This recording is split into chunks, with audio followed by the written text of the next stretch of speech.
그 청와대 행정관으로 들어가시기 전에는 공무원으로 근무하신 적이 있습니까? 없습니다.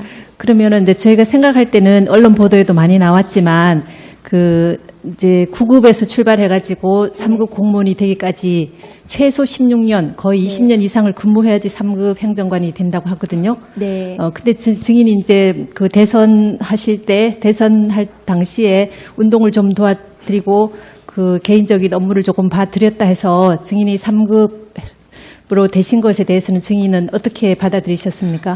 제가 알기로 제가 이제 공무원이 아니기 때문에 급에 대해서는 모르지만 제가 그 전 직장에서 받았던 연봉이나 그 수입에 대해서 좀 지금보다 훨씬 많았습니다. 아마 그렇기 때문에 그런 거에 대해서 아마 좀 비례를 하다 보니 아마 그렇게 나오지 않았나 생각이 됩니다. 그리고 그 채용 절차에 대해서도 뭐 이력서를 제출하시거나 면접을 하시거나 이런 절차를 거치셨습니까? 이력서는 냈습니다. 그리고 청와대 직접 면접은 아니고 그 피청구인하고 계속 이어왔기 때문에 자연스럽게 말씀을 안 그럼 하셔도. 채용한다는 통보는 누구로부터 받으셨습니까? 청와대에서 연락이 왔습니다. 그러니까 청와대에서 누구 그건 정확하게 기억하십니까? 기억이 나지 않습니다. 그다음에 이제 그 처음에 제2부속실에서 근무하셨다고 하셨지 않습니까? 네. 거기는 몇 사람 정도가 근무했습니까? 그때 당시에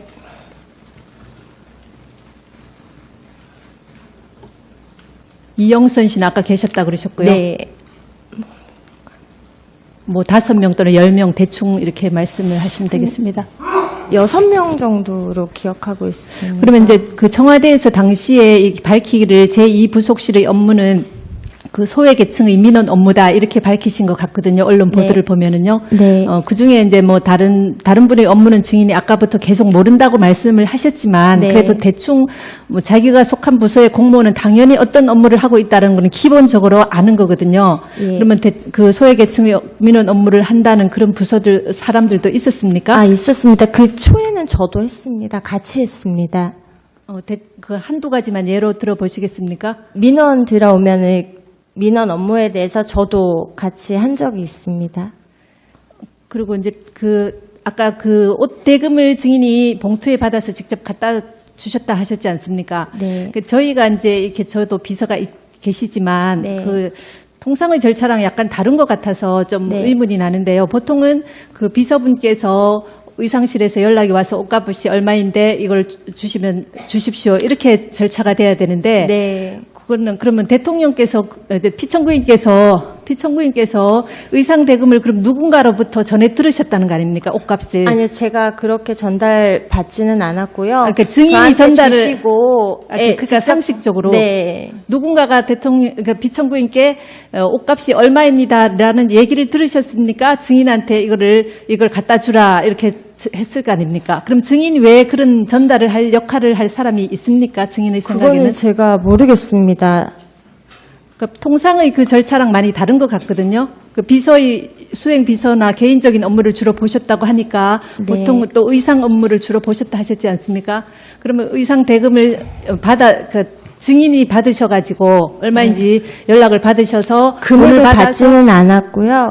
그냥 피청구인이 저에게 봉투에 주시면 그거를 전달하는 역할을 했지 그 안에 돈이 얼마인지 이런 거를 열어보지도 않았고. 그 전 단계에서 그러니까 예. 피청구인 쪽에 의상 대금이 얼마다라는 것을 연락하는 다른 사람이 의상실에서 직접 하는 것은 또 상식적으로 아니, 맞지 예. 않지 않겠습니까? 네. 그러면 그 중간에서 전달한 사람이 누구겠느냐는 것을 그거는 제가 여쭤봅니다. 알지 못합니다.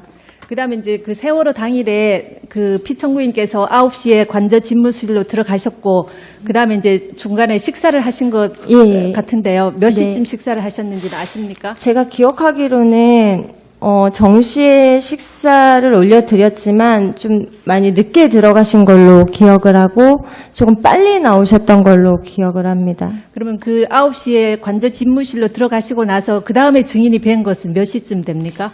그 다음에는 미용 들어가실 때 그리고 또 나오셔서 의상 민방위복 챙겨 드릴 때 보았습니다. 그러면 그게 오후 시간이네요. 네. 그죠? 오후 식사 끝나시고 난 뒤에 증인이 두 번째로 뵀다는 얘기네요. 네, 그러면 그때도 메이크업도 들어오셨습니까? 네. 그러면은 헤어랑 메이크업이 다 두 분이 다 들어오셨다는 얘기죠? 네. 그럼 중대본에 가실 때는 증인이 동행했습니까? 수행했습니까? 안 했습니다. 안 했습니까? 저는 미용을 모셔다 그럼 드렸습니다. 일반적인 공식적 업무에는 증인이 수행하지 않습니까? 예, 공식 업무에는 수행을 하지 않습니다. 처음에는 수행을 했었는데 그때 상황, 그러니까 제가 공식 일정을 수행을 했었다가 어느 순간에 하지 않았는데요. 그때에는 제가 수행을 할 때였는지 안 할 때였는지 모르겠지만 상황이 제가 미용을 모셔다 드려야 되는 상황이었기 때문에 중대본에 따라가지 않았습니다.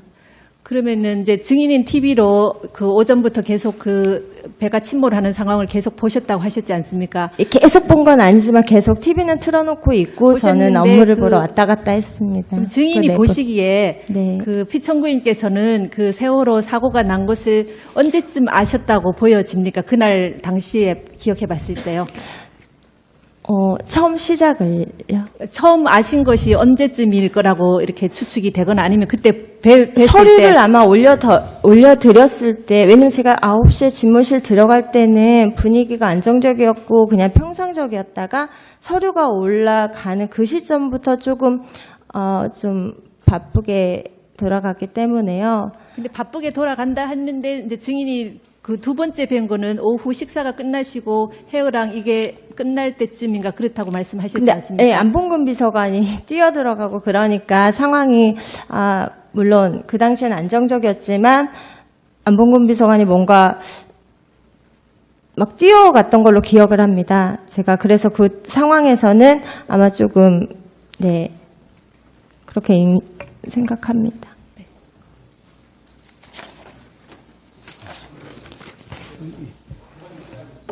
네, 잠깐만요. 제가 몇 가지 여쭤보겠습니다. 아까 이제 2013년도에는 문건이 꽤 많이 이렇게 최서원 씨한테 보내드렸다고 하지 않습니까? 예. 그러면은 그 문건은 그 증인이 취급하는 문건에서 선별해서 보내드렸습니까? 아니면 대부분을 보내드렸습니까? 제가 판단해서 좀 의견을 좀 들어봤으면 좋겠다고 생각되는 것들을 주로 보냈습니다. 그 증인이 의견을 들어봤으면 좋겠다 하는 그런 기준은 나름대로 뭐 세웠을 텐데요. 어떤 것입니까? 그러니까 일반 행사나 뭐 이런 것들 같은 경우는 특별히 보낼 게 없고요. 그리고 너무 이제 전문적이고 구체적이고 뭐 이런 것들도 사실 특별히 뭐 이제 보낼 필요가 없었습니다. 왜냐하면은 처음에 다 많이 보냈는데 그냥 거의 그냥 그대로 이렇게 그냥 그렇게 하면 좋겠다라고 그냥 그런 의견들이 많았기 때문에 처음에는 이제 상당히 여러 개를 보내다가 이제 점점 제가 봐서 그때 상황 봐서 이거 한번 좀 의견 한번 들어보면 좋겠다는 걸 보내고 그랬습니다. 그럼 아까 증인께서 그 피청구인께서 큰 틀에서 포괄적인 위임을 처음에 하셔가지고 의견을 들어보면 좋겠다 이렇게 말씀을 하셨다고 하셨지 않습니까? 네. 그리고 중간에 아까 컨펌 얘기 나왔을 때 이제 피청구인께서 증인에게 최서원 씨 의견을 들어봤느냐 이렇게 여쭤보기도 하셨다고 하셨지 않습니까? 네, 어떻게 좀 그렇다고 한번 들어봤느냐. 한다면은 증인이 최서원 씨에게 이런 문건을 보낸다는 것을 피청구인도 어느 정도는 알고 계셨다는 얘기겠네요. 그러니까 의견을 들어보라고 말씀을 하셨으니까 의견을 들어봤느냐. 그러니까 그런 거 확인하신 거죠. 한번 의견 들어봤느냐. 그러니까 저는 뭐 의견 들어보기 위해서 문서를 자료를 보낸 거고요. 그러면 그 특별히 어떤 좀 그러니까 관심 있는 사항이나 이런 부분에 아까 그런 게 없다고 하셨는데요. 관심 있는 부분에 대해서는 특별히 이 부분 좀 물어보라고 이렇게 지시하거나 하신 적은 없습니까? 특별히 뭐를 구체적으로 그러니까 딱 특정해서 지시하신 적은 없습니다. 그다음에 이제 보면은 아까 인선안이라든지 뭐 이런 데 보면은 개인 정보도 많이 있고 그렇지 않습니까? 범죄 경력 뭐 이런 것도 있고요. 예. 그 민감한 개인 정보도 있고요. 그다음에 그러니까 증인이 말씀하시기를 이 문건이 나가면 안 된다는 것을 안다 이렇게 말씀하셨지 않습니까? 그러니까 아까 예. 대리인들께서 신문하실 때요. 그러니까 문건이 나가면 안 된다는 것을 증인이 아시면서도 이거를 최서원 씨한테 이렇게 보낸 거는 최서원 씨의 의견을 듣는 것이 그렇게 중요하게 생각이 되어진 건가요? 그러니까 아까도 말씀드렸지만 최소원 씨는 없는 사람입니다. 그러니까 거기서 문건이 유출되거나 뭐 이렇게 밖으로 이렇게 한다는 것은 솔직히 말씀드려서 상상을 못했고요. 그러니까 아무튼 대선 때부터 우리가 이제 쭉 문서 작업하고 뭐 이렇게 할 때 같이 그런 부분들에 대해서 의견 듣고 서로 상의하고 그랬기 때문에 이제 뭐 취임 이후에도 그 연장선상에서 그렇게 한 것이고, 이게 그러니까 일반적으로 청와대 내 문건이 외부로 유출 이제 되면 안 되죠. 근데 이제 이 경우는 특별히 이제 그렇게 생각을 하지 않았습니다. 그다음에 그 인사에 대해서 여쭤보면은요, 아까 이제 청구인 대리인께서 질문하실 때 최서원 씨가 추천한 인사는 없다라고 말씀하신 것 같은데요. 그 추천한 사람은 그 없다라고 얘기한 적 차은택 없습니다. 씨나 뭐 등등등 여러 분 말씀하셨는데, 그럼 있습니까? 최서원 씨가 추천하신 그 뭐 장차관이나 중요한 자리에. 그러니까 제가 지금 중에. 그 이번에 보도를 보니까 차은택이 자기가 김종덕 장관하고 김상률 수석을 추천했다고 본인이 이렇게 진술을 하고, 그런 거 보니까 아 그런가 보다라고 하는 거지, 구체적으로 뭐 저도 당시에는 모르셨다는 예, 얘기인가요? 예. 그러면 이제 최서원 씨가 지난번에 증언을 하시기를 그 차은택 씨하고 김종 씨의 이력서를 증인에게 갖다 줬다거든요. 받으셨습니까? 그러니까 제가 그 메일로, 아까도 말씀드렸지만 메일로 받고 이런 경우는 다 내용을 확인하고 다 압니다.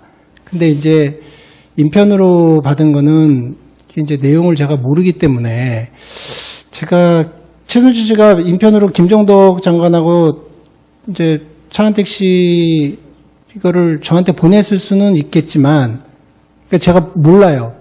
저를 그걸 보냈는지 안 보냈는지.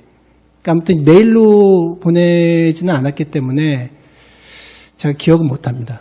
그다음에 아까 이제 검찰에서 증인 이제 조사 받으실 때 그 최서원 씨 의견이 반영된 게 있느냐 없느냐 하니까 있는 것도 있고 없는 것도 있다 하시면서, 또 인사에는 그러면 어떠냐 하니까 인사에도 일부 반영된 부분은 있다고 이렇게 진술을 하셨는데요. 그 반영된 부분은 기억나는 부분이 어떤 부분입니까? 그때 아마 검사랑 그 차은택 얘기했던 것 같습니다. 뭐 김종덕 김상률 누구야, 김종덕 장관 뭐 이런 사람들 다 그 차은택이 자기가 추천했다 그러고 최순실이 이렇게 했다고 하니까 뭐 그런 거가 아마 반영됐나 보죠. 아마 그 정도, 아마 검사랑 그렇게 대화했던 것 같고요. 그리고 의견이 반영된 것도 있고 반영되지 않은 것도 있고 당연히 그렇습니다. 그러니까 최순실 씨가 아까도 말씀드렸듯이 이런저런 뭐 언론 보도나 보고 이런 그 좀 걱정되고 뭐 이런 대통령께 비판이 있고 이렇게 이런 것은 뭐 좀 문제다 뭐 이런 거 보면 또 걱정돼서 전화해가지고 뭐 이런 거는